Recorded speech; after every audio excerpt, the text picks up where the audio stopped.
Welcome to Real Kahaniya TV। दोस्तों आज मैं आपके लिए लेकर आया हूँ एक बहुत अच्छी सीख देने वाली स्टोरी जिसका नाम है अन्न की बर्बादी।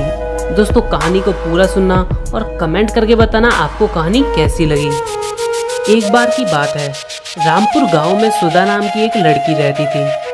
वह देखने में बहुत ही सुंदर थी, लेकिन उसकी एक आदत खराब थी कि वह खाना खराब करती थी।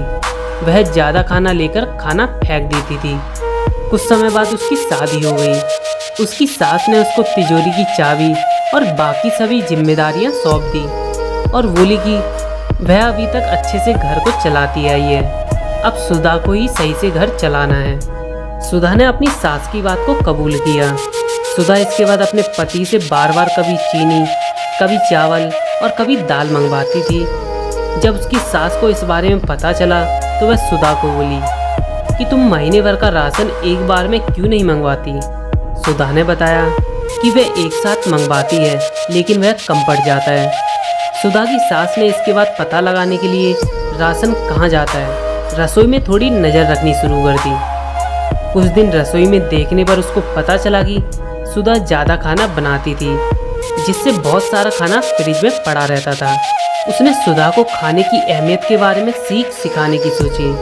एक दिन सुधा को बुलाकर कहा, हमारे पहले वाली नौकरानी की बच्ची की तबीयत ठीक नहीं है, मुझे वहाँ जाना है, क्या तुम भी मेरे साथ चलोगी। सुधा भी अपनी सास के साथ जाने के लिए तैयार हो गई।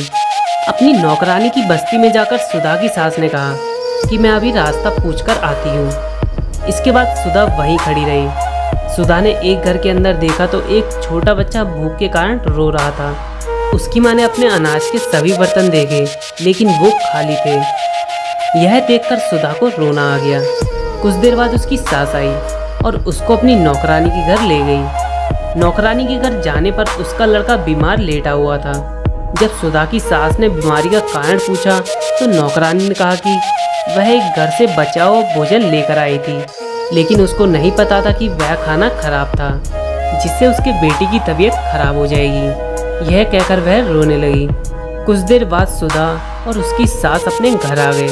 घर आने पर सुधा अपनी सास के गले लगकर रोने लगी। जब उसकी सास ने कारण पूछा तो सुधा ने बताया कि मैं खाने को कितना बर्बाद करती थी और किसी को खाने के लिए 2 वक्त की रोटी भी नहीं है। उसने कहा कि अब से वह खाने को कभी बर्बाद नहीं करेगी।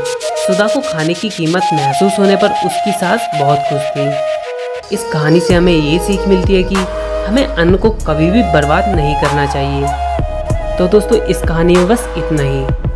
आपको ये कहानी कैसी लगी प्लीज़ हमें कमेंट करके ज़रूर बताना, और अच्छी लगी तो वीडियो को लाइक करना और शेयर करना सभी के साथ में। और अगर अभी तक आपने चैनल को सब्सक्राइब नहीं किया है तो प्लीज़ चैनल को सब्सक्राइब जरूर करना और बेल आइकन को प्रेस करना ऐसी कहानी के लेटेस्ट नोटिफिकेशन पाने के लिए, क्योंकि हम आपके लिए ऐसी वीडियो लाते रहते हैं।